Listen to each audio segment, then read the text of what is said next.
L'objectif, c'est de vous montrer comment créer un CRM sans coder grâce à XAR et le plus rapidement possible.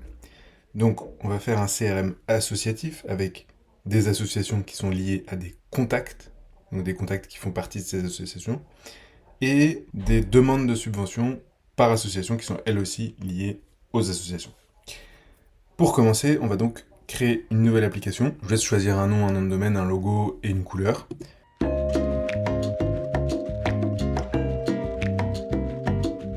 Moi, je laisse comme ça parce que j'ai pas besoin de personnaliser plus que ça. Et de manière générale, je vais aller au plus efficace. Donc, on s'attarde surtout sur le principe plus que sur le design, parce que bien sûr qu'on peut tout modifier d'un point de vue design et faire du très personnalisé. Mais là, c'est juste pour vous montrer le principe dans les grandes lignes.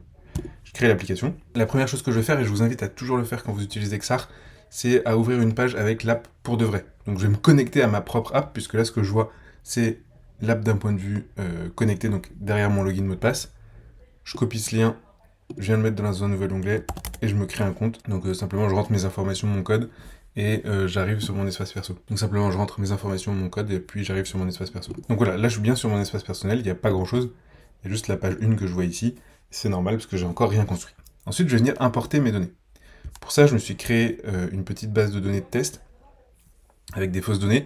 Donc là j'ai mes associations et là j'ai mes bases de données. Je vais ajouter une base de données dans laquelle je vais venir importer des données. Là, ça va être depuis un CSV parce que je vais faire un copier-coller rapide. Tac, je viens copier mes données dans mon Excel. Et je viens les coller ici. Ensuite, je les importe. J'ai le nom de l'asso, ça va être simplement du texte. J'ai l'objet de l'asso, ça va aussi être du texte, voire du paragraphe. En l'occurrence, je vais mettre du paragraphe. L'objet social, ça va être un nombre. Là, ça va être un single select, c'est-à-dire une sélection de plusieurs options parmi une certaine liste. Et un numéro de téléphone où je vais mettre téléphone. Je vais importer mes données, ça va créer ma table.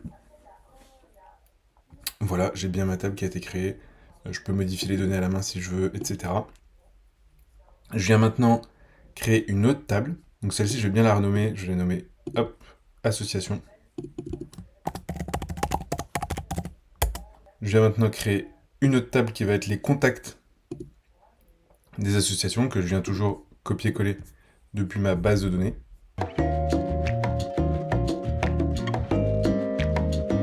Et pareil, je viens matcher mes données, donc le first name, last name qui vont être du texte. L'email qui va être un email. Et l'asso qui va être du coup une liaison. Pourquoi ? Parce que je vais lier mon utilisateur, donc mon contact, à la bonne association. Donc je vais choisir liaison simple. Je vais venir le paramétrer. Je vais le lier aux associations. Je veux choisir le nom de l'asso pour faire la liaison. J'importe mes données et je crée une table. Mes liaisons ont bien été faites, puisque je vois que je suis bien lié à la bonne asso. Je vais donc pouvoir renommer cette table-ci, que je vais renommer contact. Et je vais ajouter encore une nouvelle table qui va être les demandes. Donc là, je viens chercher ma table de demande, je viens les copier et les coller ici.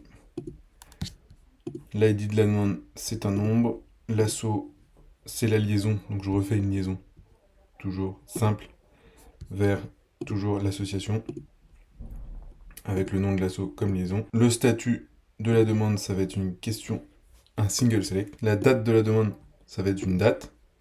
L'objet de la demande, ça va être une question à choix multiple. La description, ça va être un paragraphe. Le montant, ça va être un nombre. Le budget, un nombre. Voilà, j'importe tout. Une fois que j'ai fait ça, je vais pouvoir créer mon petit CRM. Donc là, j'ai tout sous forme de base de données, comme si j'avais ça sous Excel quelque part, sauf qu'il y a des liaisons en plus. Donc c'est vraiment des bases de données, c'est mieux qu'Excel, puisque j'ai pu lier les données entre elles. Donc là, j'ai bien mes demandes. Donc là, je vais vouloir créer un logiciel qui va permettre aux utilisateurs de ce logiciel de créer des associations et de les consulter, de créer des contacts et de les consulter, et de voir le statut des demandes. Et puis, je vais créer un petit formulaire de demande pour que les associations puissent faire des demandes. Pour ça, je vais aller dans le front, qui est ici. Et ma première étape, ça va être de créer mes workflows. Donc, les manières, les formulaires qui vont leur permettre de créer des données. Pour ça, j'ai donc toutes les tables que j'ai pu créer, association, contact, demande. Et donc, quand je clique ici, je vais pouvoir paramétrer la manière dont ils vont ajouter des données. Donc là, je vais simplement mettre un petit texte.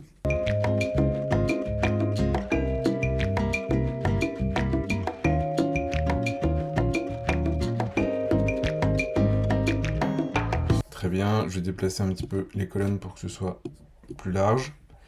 Et là, je vais venir positionner toutes les colonnes que j'ai mises dans ma table. Donc je vais dans existant et je retrouve toutes mes colonnes. Donc le nom de l'asso, l'objet social, le téléphone et le type d'asso.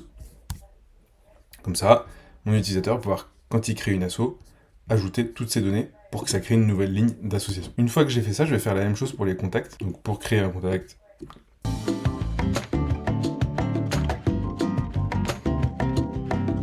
et donc même procédure, je viens chercher les champs existants et les placer. Je peux modifier tout ça, hein, mais comme je disais, je vais au plus simple, au plus efficace. Une fois que j'ai permis de créer des assos et des contacts, je vais pouvoir permettre de créer des demandes. Donc là, je vais permettre aux assos de pouvoir créer des nouvelles demandes. Et donc, même procédure, je viens ajouter tous les champs existants. Tac, tac, tac, tac, tac, tac, tac, tac, tac. Donc là, j'ai créé toutes mes manières de créer de la donnée, donc que ce soit les associations, les contacts et les demandes. Maintenant, il faut que je le représente graphiquement. Donc qu'est-ce que je vais faire? Je vais créer plusieurs pages. Une page d'association, une page de demande et une page de contact. La page 1, ça va être la page des demandes. La page 2, ça va être la page des associations. Et la page 3, ça va être la page des contacts. Je vais commencer par les contacts. Donc ce que je vais faire, c'est que je vais rajouter une ligne d'une colonne. Je vais mettre un petit espace vide, puis un titre. Et là, je vais vouloir mettre un bouton pour me permettre de créer un contact. Donc je retourne dans Workflow, je vais chercher contact, je le drag and drop ici. Et après, je déplace le bouton sur la gauche, hop, pour que ce soit un peu plus joli. Et je le renomme, je vais l'appeler créer un contact. Ensuite, je vais venir positionner un tableau avec la liste de tous les contacts. Donc là, je vais dans données, tableau, nouveau tableau. Comme source, je vais prendre contact. Comme colonne, je vais prendre toutes les colonnes, donc first name, last name, email. Puis je vais rajouter aussi la date de création. Et puis je vais permettre à l'utilisateur de consulter et modifier chaque contact. Donc pour ça, je vais créer depuis ici une fiche, le petit plus qu'il y a là. Dans cette fiche, je vais aller dans paramètres, importer tous les champs. Je vais supprimer cette page-là. Et sur cette page-là, j'ai bien tous les champs. Donc là, je vais juste mettre un petit titre, consulter, modifier. Et là, je pourrais très bien mettre dans consulter, modifier des petites variables comme le nom et le prénom du contact. Une fois que j'ai fait ça, je viens prendre mon tableau qui est là, que je viens de créer. Je vais l'appeler tableau des contacts. Et je viens le drag and dropper dans mon interface. Je vais aussi rajouter dans les paramètres la possibilité de supprimer une ligne. Et quand je retourne sur ma vraie app et que je rafraîchis ma page, on voit bien que j'ai mes 3 onglets. Et quand je vais sur contact, j'ai bien le tableau des contacts et la possibilité d'en créer un nouveau. Et quand je vais sur la fiche du contact, j'ai bien toutes ces données que je peux modifier et consulter. J'ai bien les variables qui se sont mises ici. Voilà, je peux aller sur n'importe quel contact. Je peux supprimer une ligne. Je peux rechercher un contact, je peux filtrer les contacts et je peux importer des nouveaux contacts et les exporter.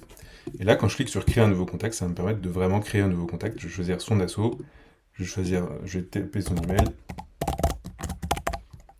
Hop, on voit bien que ça fonctionne. Une fois que j'ai fait ça, je retourne sur la partie créateur et je vais faire la même chose pour les associations. Je viens positionner le bouton de création d'association ici.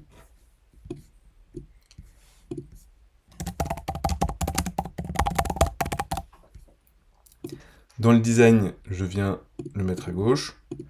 Je vais faire exactement la même chose pour le tableau. Donc je vais créer un nouveau tableau d'association. Hop. Je viens ajouter toutes mes colonnes. Voilà, la suppression. Je viens créer une fiche avec toutes mes données. Voilà. Une fois que j'ai fait le tableau des assos, je viens le positionner dans ma page. On voit bien ici que quand je rafraîchis ma page, association, j'ai la possibilité de créer une association et j'ai mon tableau d'association avec la fiche qui me permet de consulter et de modifier chaque association. Et les mêmes fonctionnalités que tout à l'heure pour les contacts. Maintenant, je me dis, pour chaque asso, je vais pouvoir voir quels contacts sont à l'intérieur. Alors pour ça, je vais revenir sur ma fiche, je peux y accéder depuis Workflow, Association Fiche, je retrouve bien ma fiche. Et là, je vais rajouter un onglet que je vais appeler Contact. Hop, sur cet onglet, je viens rajouter une ligne d'une colonne et je viens positionner mon tableau de contact. Et sur ce tableau de contact, je viens dans les paramètres et je vais n'afficher que les enregistrements liés à l'enregistrement en cours. C'est-à-dire que je ne veux que les enregistrements de l'association sur laquelle je suis. Et donc là, si je vais sur une fiche d'association après avoir rafraîchi ma page sur mon app, je vais bien avoir que le contact, donc là il n'y en a qu'un, lié à l'association.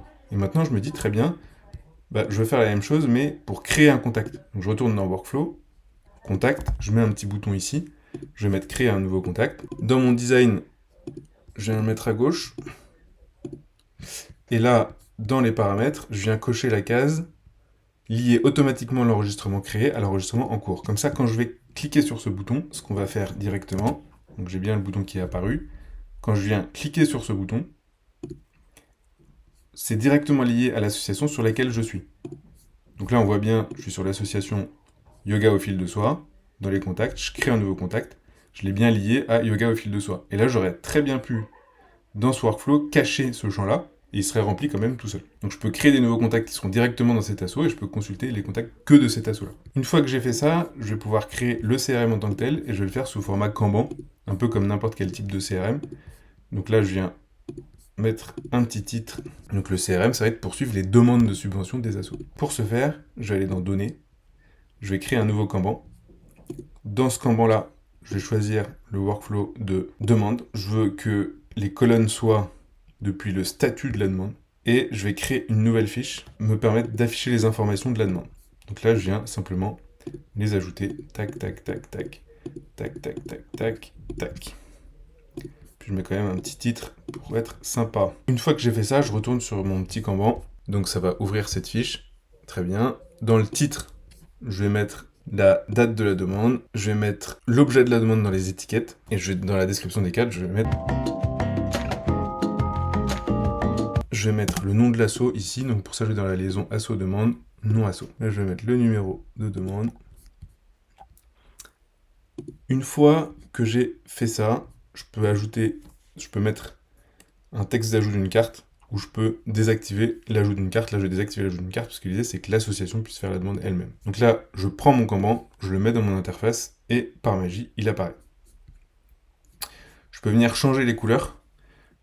Pour ça, il me suffit d'aller sur la fiche en question, donc dans demande fiche, je viens de créer une fiche, donc je vais sur la fiche en question, je vais dans objet de la demande, et sur chaque demande, je peux modifier la couleur, et mettre des couleurs un peu plus flash. Et donc, on va voir ce que ça donne pour de vrai. Sur ma petite app, j'ai bien mes demandes qui sont apparues sous format Kanban. Je peux drag and dropper mes petites cartes, et je peux accéder au statut de la demande et à toutes ces informations d'un simple clic. Une fois que j'ai fait ça, je veux permettre aux assos de créer des demandes. Donc pour ça, dans mon workflow demande qui est ici, que j'ai paramétré tout à l'heure, je vais simplement le rendre public. Je vais cliquer sur le petit cadenas. Je confirme que je veux que ce soit public. Et comme ça, quand je copie le lien qui est ici, je peux aller dans n'importe quel onglet et je vais avoir accès au formulaire qui me permet de créer une demande. Donc là, c'est pas très joyeux d'un point de vue design. Comme je disais, je suis allé vraiment à l'essentiel au plus vite. Mais tout ça, on peut le paramétrer pour que ce soit hyper beau au niveau design. Et donc là, j'ai bien l'asso qui peut faire sa demande. Il y a des champs que j'ai mis qui sont pas très utiles.